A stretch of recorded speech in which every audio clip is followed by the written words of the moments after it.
Good evening, ladies and gentlemen. We appreciate you being here. This is the January 23rd, 2018 Ogden City Council meeting. We appreciate all the attendance today. That's how we do our work, is by receiving public input, and so we appreciate your attendance. We will turn the time, just for the record, all council members are present, and so we'll turn the time now to Vice Chair Nadolski for the Pledge of Allegiance. Will the audience please rise?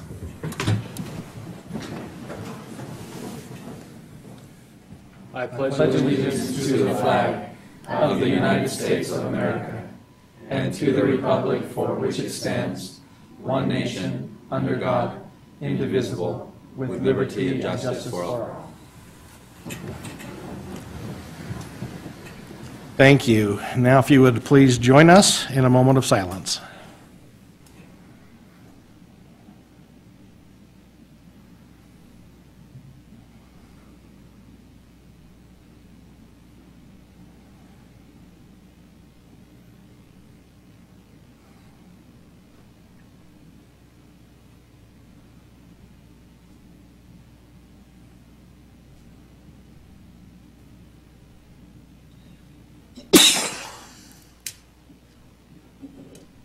Thank you.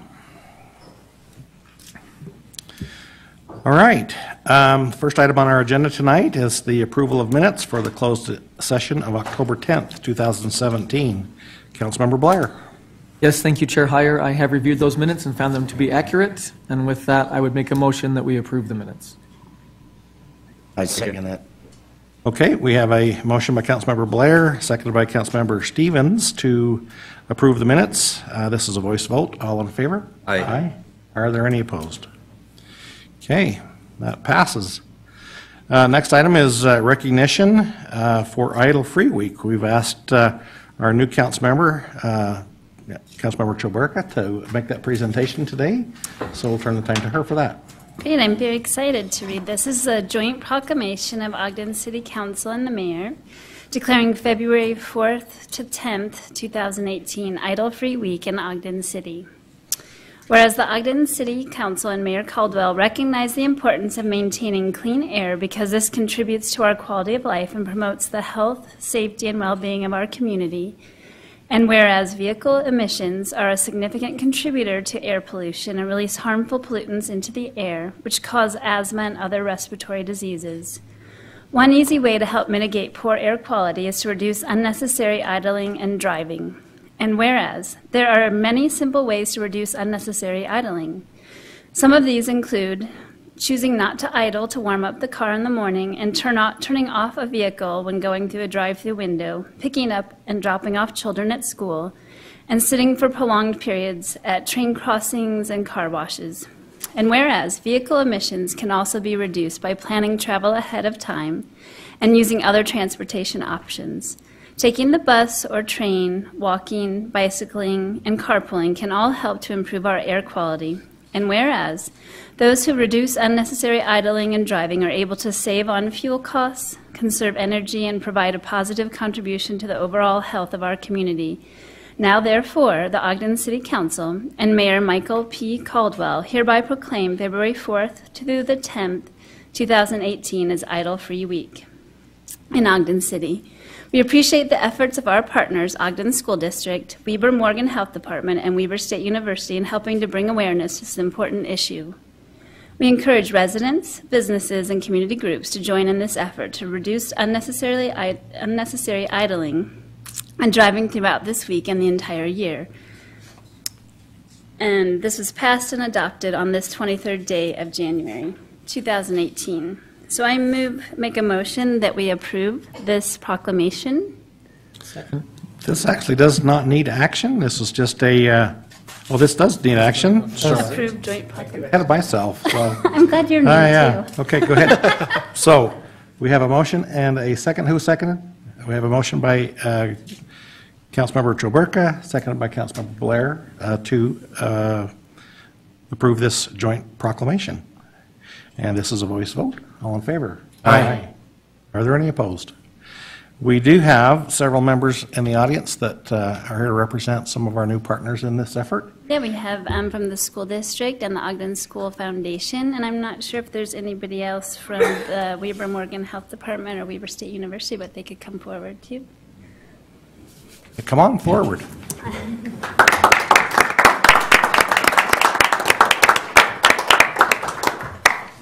It is our custom to take photos, so.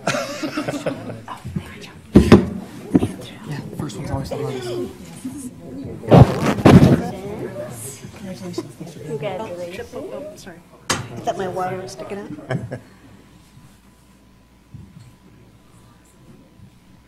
One of you will hold that and stand and look.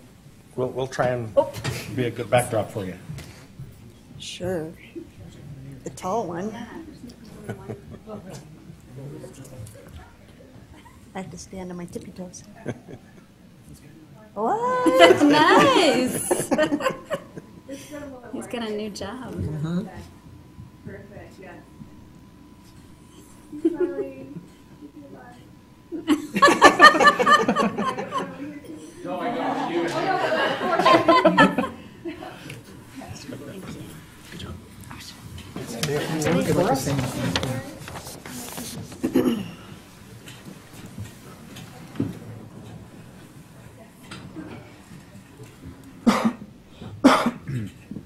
Okay, who? We would one love of to you hear gotta from say you. Something. Nobody told. You could tell a Bart little boy story or something. Yeah. Members, I would just like to acknowledge our deep appreciation for the City Council for recognizing what really is something that everybody can do to contribute, yet so few of us actually do because we just don't think of it. And so the act of raising this awareness, as I had the chance to speak with Council, Board of Education member Nancy Blair, she spoke to me about the experience she has with her own grandkids at Shadow Valley Elementary. And what did they tell you?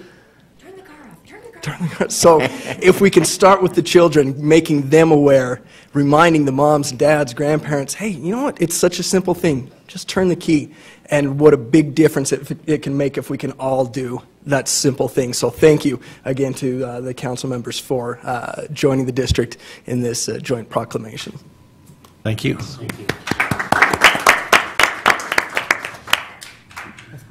All right. Chair, if I Please. make a comment or two, I appreciate others getting on board with this. I think I've been on now for, this is my 5th Idle-Free Week proclamation, and Councilmember Stevens, I'm sure it's more, My 12th. 12. And it's nice to see that others are getting on board and really making a difference. And it's such an easy thing, like you said, just to turn the key. Or I know that Chair Heyer and Councilmember Stevens have been carpooling for many years now. About 5 years. We decided we were going to kind of double up, and so we've been riding together to and from. Every little bit week. helps. Yeah, so thank you. First of all, he asked if I could ride on his scooter, and I said that's not in the cards there. So, It's an electric one. It is an electric one. but it's important for us to have clean air, and I think this is an important policy. Thank you. Thanks for being here. Right. Next item on our agenda is a request to be on the agenda for Habitat for Humanity, and we have former Councilmember Kent Jorgensen with us. And Jorgensen and Mr. Dan Cook. Thank you very much. all right, thanks for being here. And neighbor. It's a pleasure to be here. It's a pleasure to present to council and, of course, staff and Mr. Johnson. Thank you very much. It was about 3 years ago. I was in a service club meeting with the Rotary, and Mr. Cook presented to us. And Mr. Cook is a local businessman. He, at one time, owned the Ben Lomond Hotel. He renovated and created the Hub 801, and he has a firm here in Ogden. He's an architect and a businessman. He's built over 600 churches and schools throughout the United States and even internationally. And Dan gave a presentation, and it really motivated me, so much so that my wife and I had a chance to leave Ogden just for a year on kind of an extended trip. We came back, and my first thought was I need to connect with Dan to see if there's some way that I can help him. And as a result, I started working with Habitat for Humanity, Weber Davis, and I made a contact with Mr. Cook, and we started something that I think is going to be of great interest to you. So I'm going to turn the time over to Dan to have him kind of give a quick overview. We know we don't have a lot of time.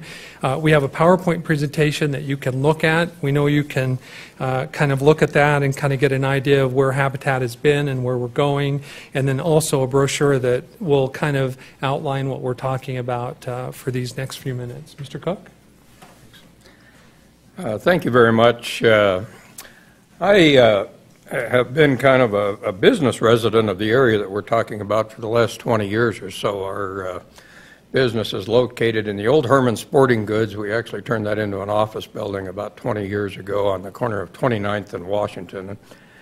And for about 20 years, I would walk out the back door where our waste receptacles are, and almost every morning there'd be a new surprise of people sleeping back there. There's always new mattresses or new couches or just new things that we inherited.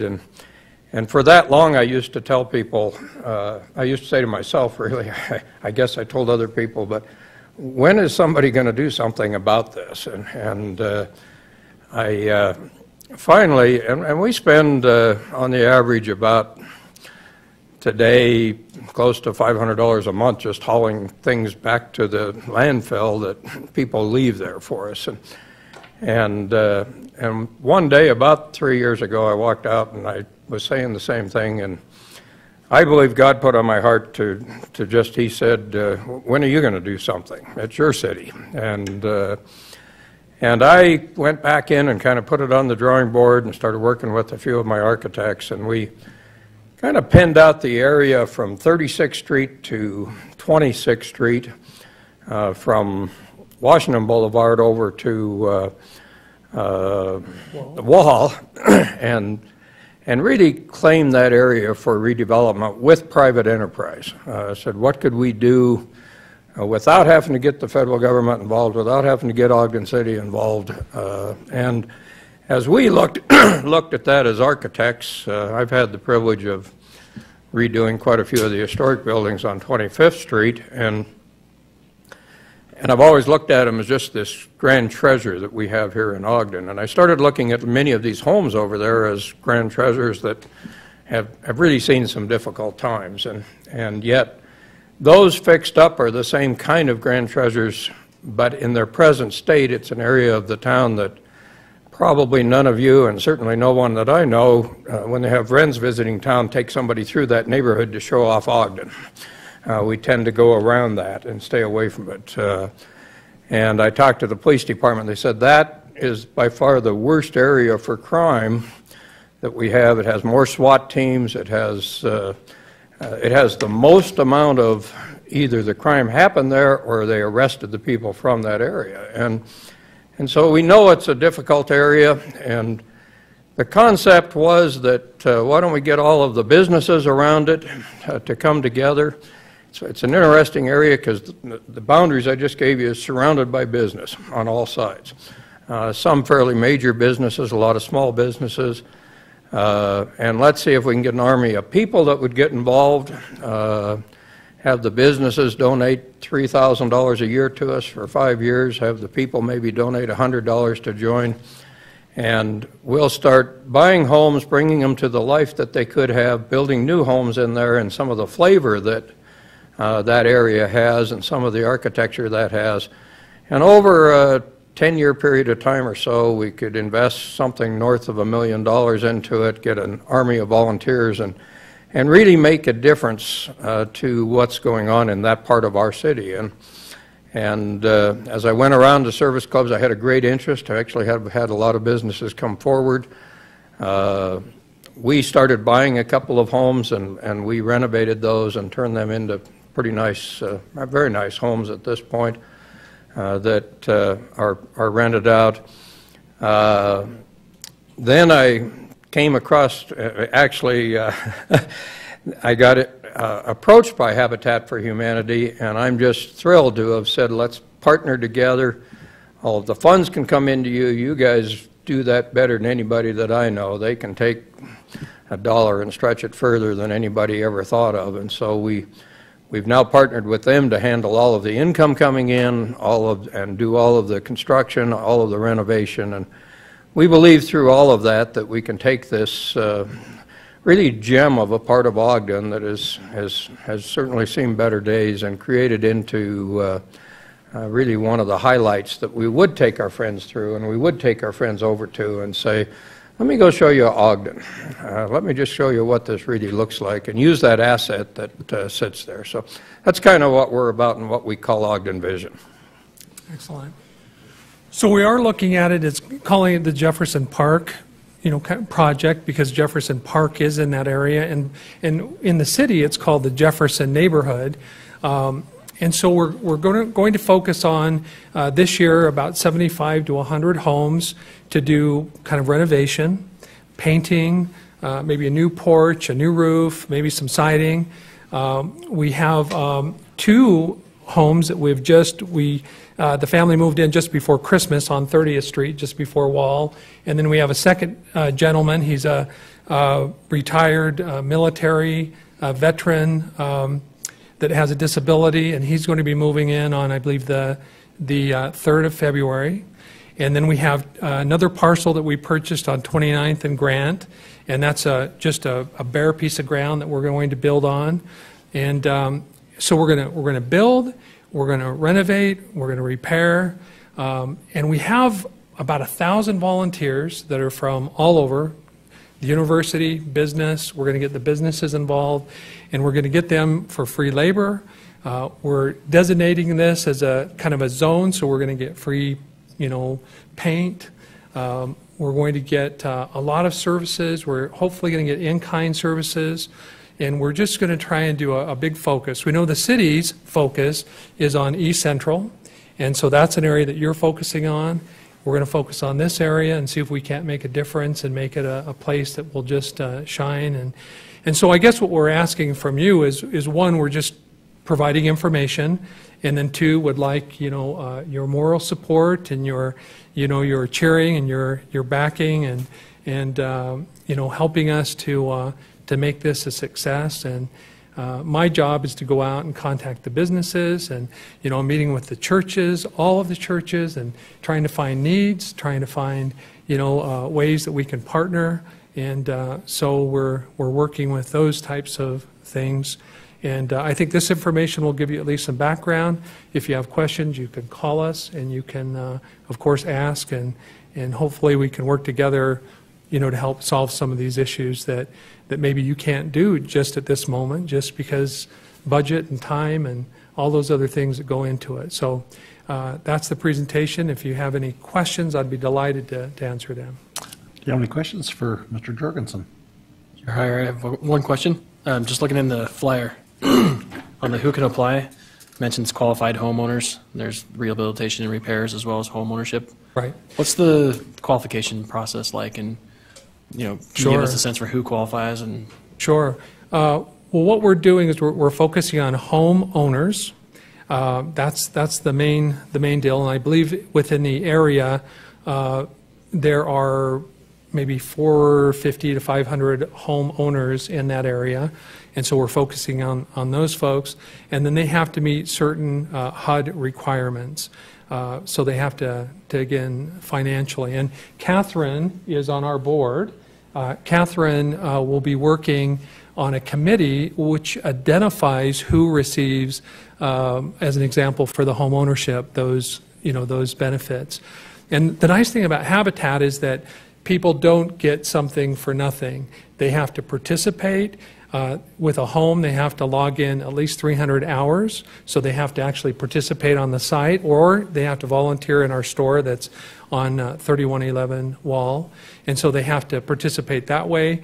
As a homeowner, they also have a mortgage, but because we can provide the home at a lower cost, they might get a home for $280 mortgage, and so they get a beautiful home with a reduced rate that they can manage and that they can take care of. And then Catherine and her committee will kind of vet, make sure that the backgrounds are good and that they meet the requirements and that they'll be a good homeowner and that they'll take care of it into the future. And so, and the same is true with we call it Brush with Kindness, the home repair program. They have to meet a certain criteria as financial need, and then we ask them to participate financially. But again, they couldn't do it cheaper any other way because we have the free labor and the materials and those kinds of things. So we just are excited and are ready to go. And I think this winter will give us a chance to kind of organize and set up and make contacts with business. And then as soon as spring and summer comes, then we'll be out there with hammers and maybe we can have the council come out and help with the project. That could be exciting to have your expertise as well. I have a question too. I noticed you had some open houses for information. I unfortunately wasn't able to attend. I was just wondering kind of what the turnout for those were, or if there's other outreach efforts as far as like going door to door, or what that looks like. I know we contacted organizations to get the word out. We publicized the information.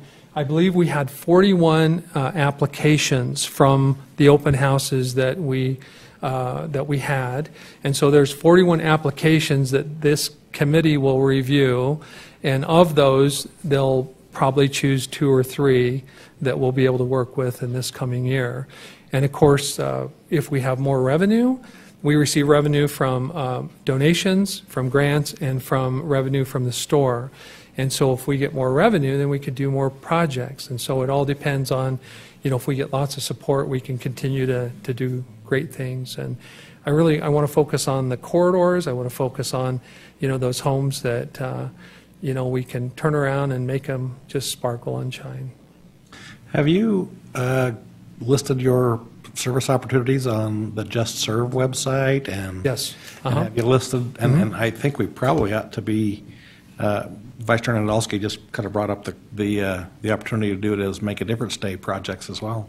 Yes. That could probably be something we could do too. So yes. Appreciate the great effort you're putting forth for our absolutely. city. We've also been in contact with Bill Cook at the university, and they're doing, a similar project in East Central, but because we were Davis, we can branch out into East Central or wherever it needs to be. Great. Well, thank you. Chair Heyer, I have yes. a quick question. How do you work with the store on 31st Street and Wall on 31st Street? So the store is part of the affiliate. So every affiliate, whether it's Logan or Park City or the store here, we have the ability to have a store, and then we basically use the store where people could make donations. And so we have, you kind of think of it as a retail thrift hardware store. So we have lumber and doors and windows and plumbing, and we have appliances and furniture. And hopefully, gently used that's donated, and we kind of, just vacuum it off and put it back on the floor or put it out on the floor, and then someone buys it, and it's just a great value, and it again creates revenue and helps people to get rid of things, and people that need something new, they can get it at a lower price. I've wandered through there a few times. Yeah, Pretty so awesome it's an place. awesome store. It is. Yes. Mr. Chair? Yes. I think Kent for heading this up, and I thought the suggestion for Make a Difference Day in the spring would be an ideal opportunity for the community to come out and assist. But I believe Ward Ogden could come and give us some information along those lines, too. And he's here tonight. Yes, and we have met with Ward. So we've connected with the mayor, we've connected with Ward, and we want to make sure we connect with everybody, especially you, so that you have at least the information. Mayor? Yes. May I have Please. the floor? So you were talking about trying to get our support to show that we're supporting this effort. I mean, this is such a major undertaking. I think that you guys, that your organization is doing, is contributing to our city. And I wonder if, I think I remember maybe reading something, was there an article in the newspaper about this there was, recently, yes. right? Mm-hmm. Has the first project started? Yes. Well, we started, we're finishing the 2 on 30th, and we just purchased a parcel on 29th. Okay. And and then Dan's done 2. So we're in the process of moving. Because of the winter, of course, it's difficult at times, and we're just finishing a couple projects. So we're going to be moving on a few of these. I was just wondering if you may have, and we could probably talk about these later, but if you may have some more specific ideas besides the one you just mentioned.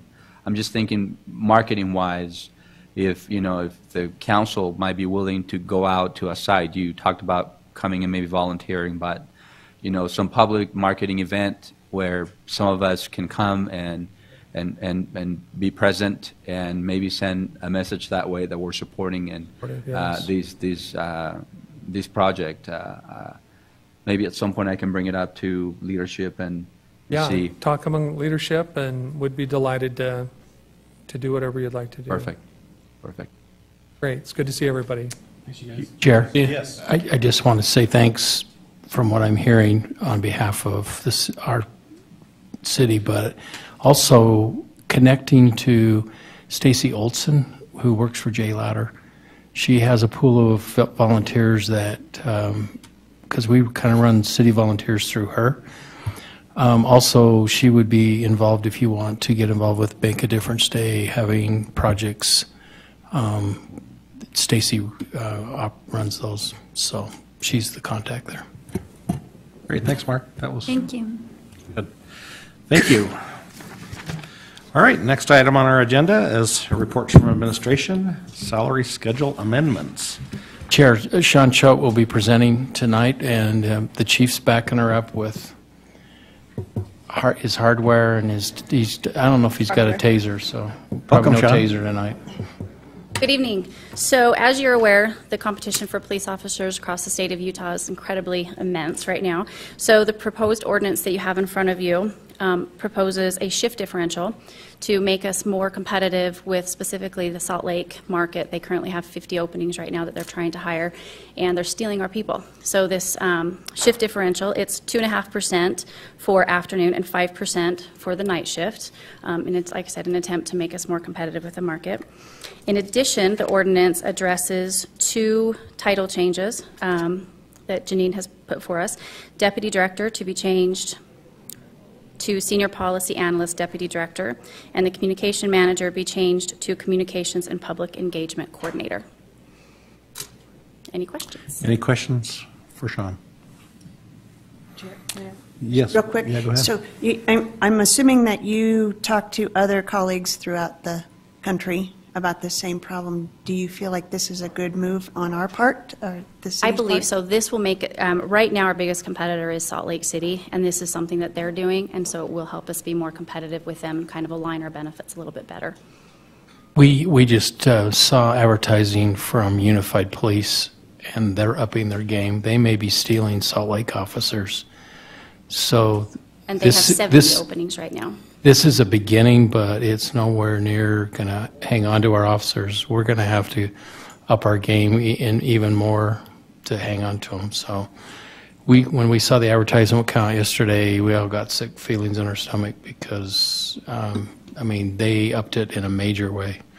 So I don't know where they're finding the money, but we need to get into that gold mine somehow. Since we met about this last week, prior to the announcement that Chief Watt made to our officers, I'm wondering, Chief, if you gotten a response back from our personnel, and how is it being received? And I have, and we've received some pretty positive response to both of the programs that we discussed last week. And then this afternoon I met with the OPBA president and discussed the implementation, and he said that the officers are really appreciative of these beginning steps to attempt to correct some of the law enforcement marketplace issues. Yeah, thank you. Any questions for either of these two? One more question. So there was 50 from Salt Lake, 70 from Unified. How many from UHP? 100. 100. Salt Lake County is 40. There's over 600 open positions in the state of Utah right now. Wow. Well, I think it's Competition's fierce. I think it's time we make this proposal a promise. I do too. Ready for a motion? Chair? Yeah, unless there's any other comments, I am ready for a motion. Okay, I'll make a motion that we adopt proposed ordinance 2018-2. Second. Okay, I have a motion by Vice Chair Nadolski, seconded by Councilmember Blair, to adopt proposed ordinance 2018-2. This is a roll call vote. Councilmember Blair? Aye. Councilmember Chilberka? Aye. Councilmember Lopez? Aye. Councilmember Stevens? Aye. Councilmember White? Aye. Vice Chair Nadolski? Aye. Chair Heyer?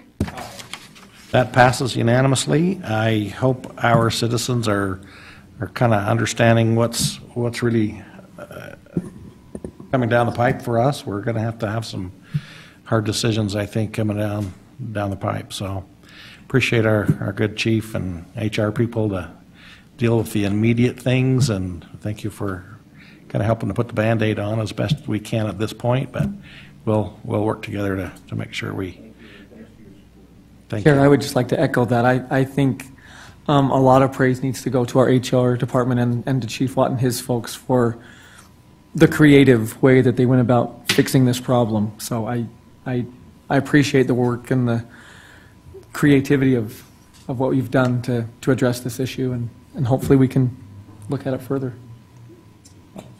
Chair, comment? Yes, please. Chief Watt, just one small request, and I know you're already going to do it anyway, but if you could pass along our support and appreciation to the rank and file, we would certainly appreciate it. Tell them, make sure they know we're thinking about them and wishing the best for them. Thank you. Right. Okay, next item on our agenda is new business. Item A is victim targeting resolution, and we have Ms. Eller-Smith to present that to us today.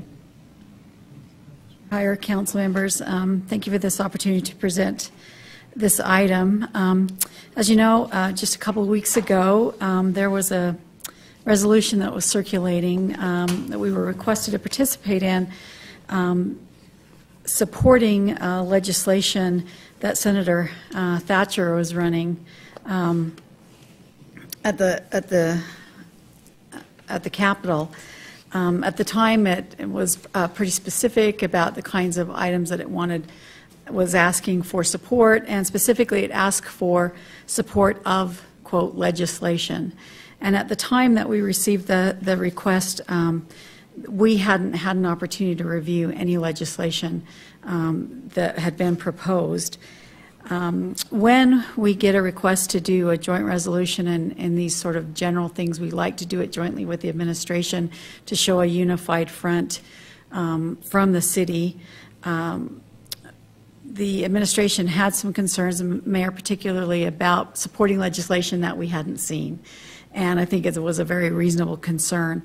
And even then, since we have had the opportunity to, the legislation has become public, it's still in the process, and of course we don't know what kind of legislation it will turn into. It hasn't, still lots of debate, and a lot of things can happen at the legislature in 45 days.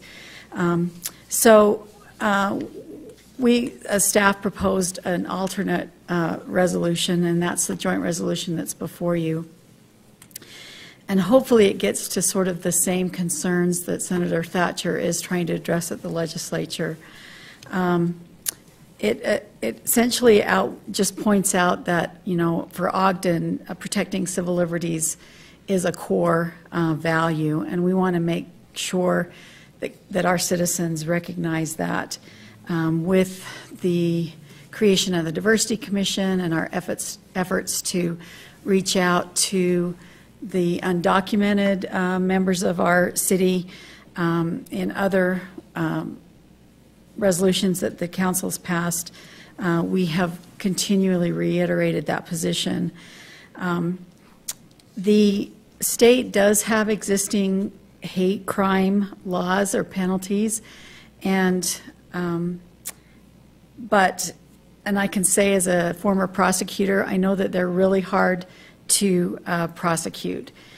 And I actually didn't know this until I started reviewing the laws, but they really only go to misdemeanors. I only prosecuted misdemeanors, so I didn't realize that the existing law only addresses misdemeanors.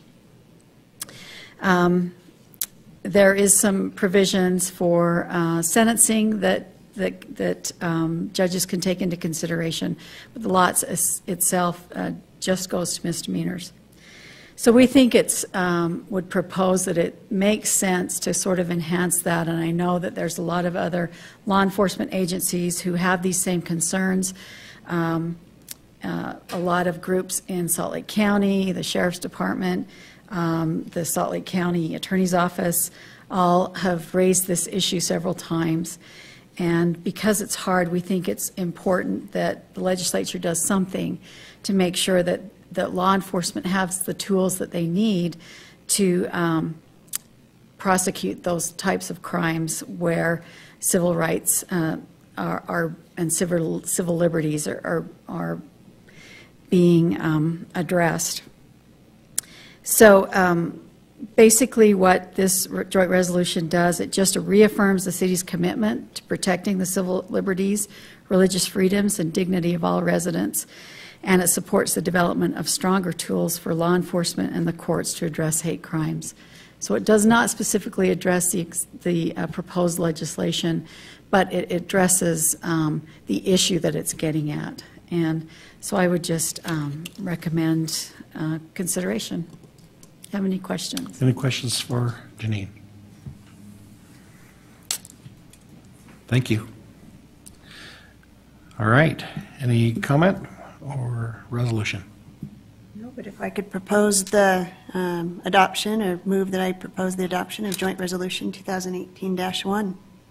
Second.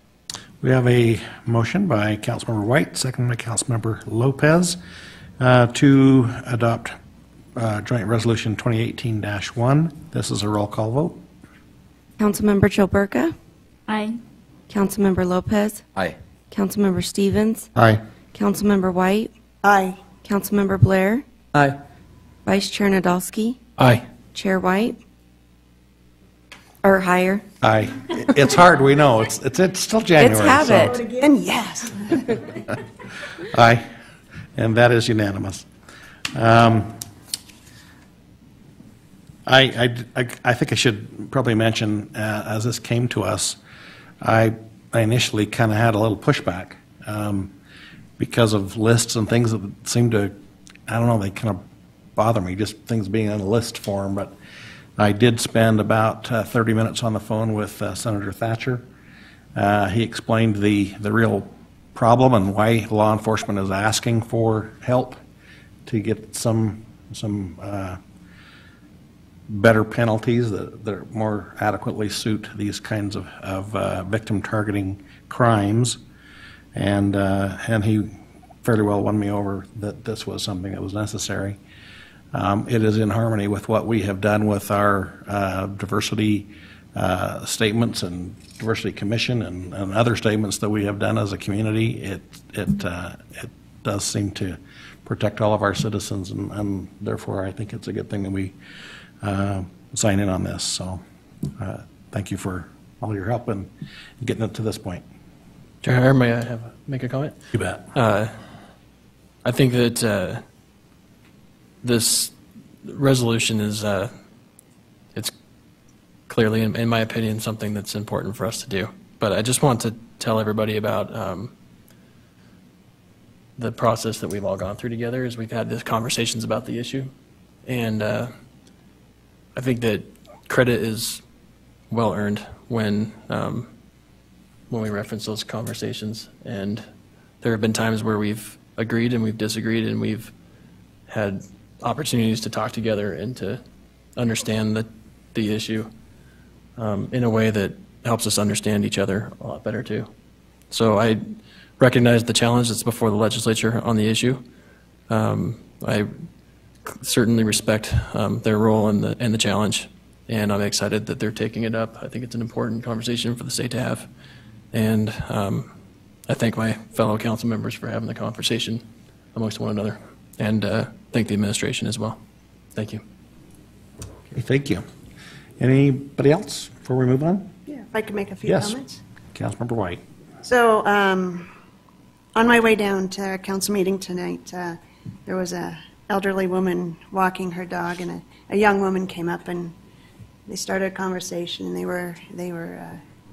the young woman was having a great conversation, petting the dog, and it just made me proud to see that happen in our city, and it made me think that we're the local officials that are touching their local lives, and one of the things that this resolution does is it encourages the state officials to look to ways to use different tools or better tools in their toolbox to make sure that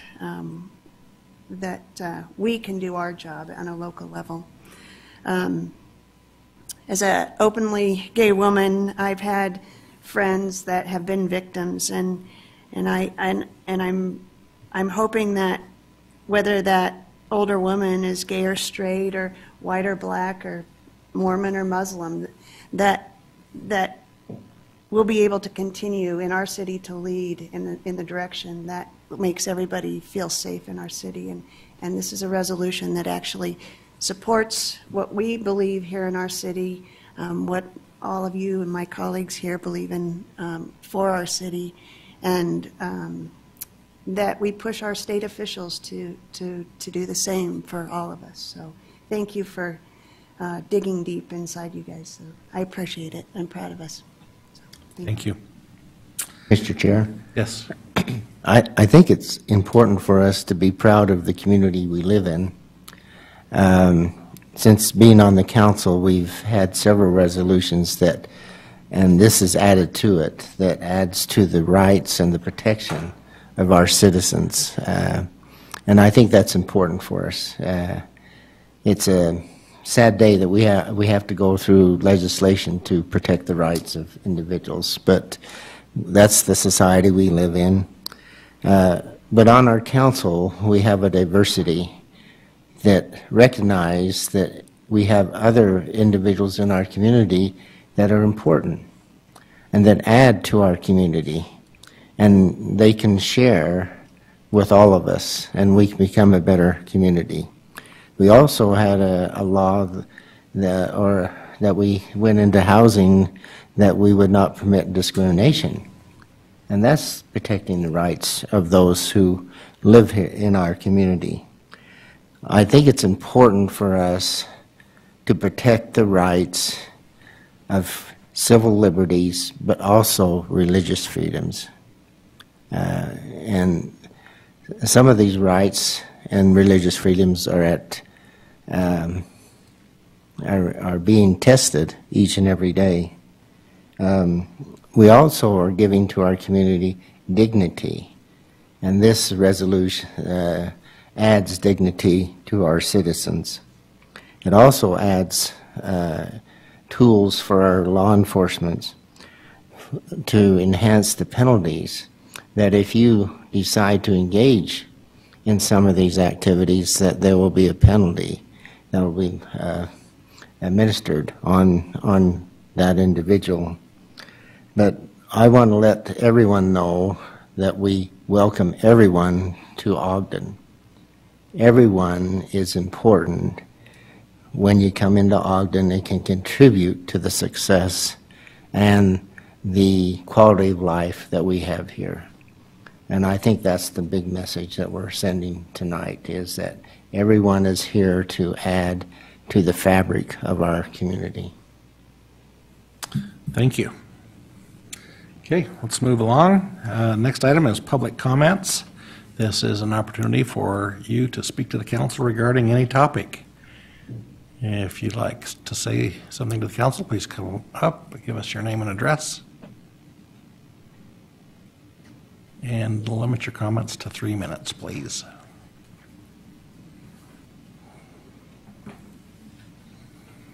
Virginia Hernandez Areza. I live 20 Jefferson. Okay, I don't agree with this resolution. And I can speak because I'm very involved with Ogden City and the community that most of you, well, the inner city, the council people that supposedly represent us. It seems to me, what I'm hearing tonight, The citizens should approve of this, not you. For as far as I know, and I keep in touch as much as I can about your meetings behind doors to make decisions for citizens. It sounds like it was already done behind doors, this resolution with your attorney there. And what I get out of this, and when I would get the people more involved like me, probably would think the same thing I do. Your attorney there is naturally going to agree with Marcia and Luis. Excuse me, I don't mean to. Councilwoman Marcia and Councilman Luis Lopez, for the reason, and all of you too, is because I didn't know you were gay till it came out in the newspaper, splashed over the Salt Lake Tribune. Well, I want you to know I'm a citizen and I'm a Christian. So I hope there's no discrimination, which there is lots of discrimination. I have proof, documentation. There is civil rights being hurt, but you wouldn't know because you're not out there, all of you. Luis Lopez, okay, excuse me, Councilman Lopez, I want to keep respect there. You're going to agree with it. He's new, a man around the block, because when you bring up the word and you specifically said undocumented, I'm looking at this, I don't see it there, but you said it. It's not in there, right? It could be, but maybe I have to look closely.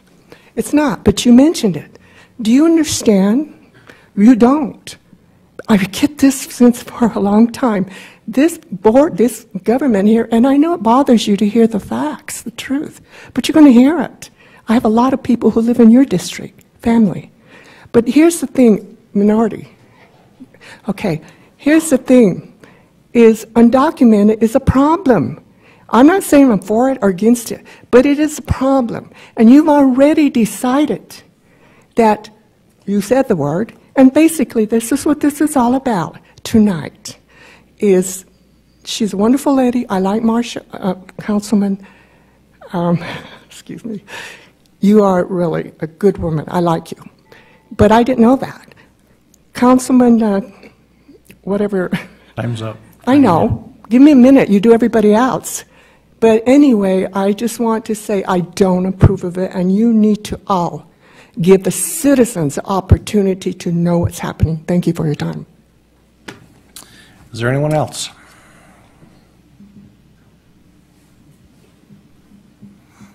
Angel Castillo, 1260 25th Street. I'd like to thank the council for supporting this type of motion. I came here from Los Angeles.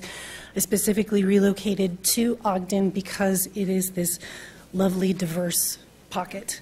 And the problems that Los Angeles has with hate crimes and also the whole gamut, it's a much smaller place here, and I moved here to be able to be part of a town where we can start small and we can make a difference. And so I support you publicly saying to state and federal government that you're going to make sure that we're all represented, excuse me, all represented, and you're not going to tolerate crimes. And I think it's especially important to give the police the tools that they need. I went through the LAPD Citizens Police Academy, and that's the #1 complaint from the officers, is there are certain ordinances that don't allow them to move further than smaller misdemeanor crimes. And so I think it's important to document that hate crimes won't be stood for. Thank you. Thank you. Anyone else? Welcome. We know you. Kim Bauscher, 2549 Quincy. I'll echo both of them, I guess. I appreciate the public discussion as well. I was really excited when I saw this come on the agenda, and I was actually a little bit saddened by the weakness of the resolution. I think it reads a little bit white toast. And I realize that the issues that she just addressed in LA, we don't see at the same level and rate in this community, which doesn't mean that they don't exist. But I think it's also really hard. It's hard here for a lot of different reasons. And I think this is a good first step. Councilman Stevens, you mentioned that this gives the police force tools, and that word has been used a couple times. And I hope that that continues to be the case, because as a joint resolution, I think it's great. It's a good talking points. It gets us in the paper. But I hope that this conversation continues, and I just am coming to say that I really hope that we hear more about this from the council, and as it progresses through the legislature, regardless of the conversation at the legislative level, I think that it's something to continue here. So I appreciate very much that that dialogue has been open. Thank you. Thank you. Anyone else? Okay, seeing no more public comment. Comments from administration? I just want to give you an advertisement. Saturday from 9 to 2 at Union Station is our winter market.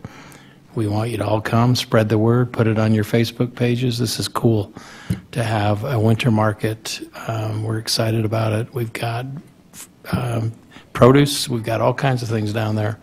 So come and enjoy it. My time up? No, go ahead. So, while Kim's here, I just want to thank Kim for all the hard work she's done to put this together. This was something we were hoping to be able to do a couple years ago, and I think we're making huge progress. So, anyway, pass the word. Yeah, thank you. Comments from council members? Can I just make a real quick comment Yes, before please. Janie leaves the chambers? I got to attend today and with Councilmember Chaburka, the Athena Awards, and Emily Ballard was awarded the Athena Award this year, and in part because she's a great woman, but in part of her opportunities that she has led the Junior League, and there are two wonderful Junior League past presidents in our chambers that also carry on some great vision for women in our community. So thank you both for being here and doing what you do for the women in our community. Thank you. Can I make a quick comment? Yes.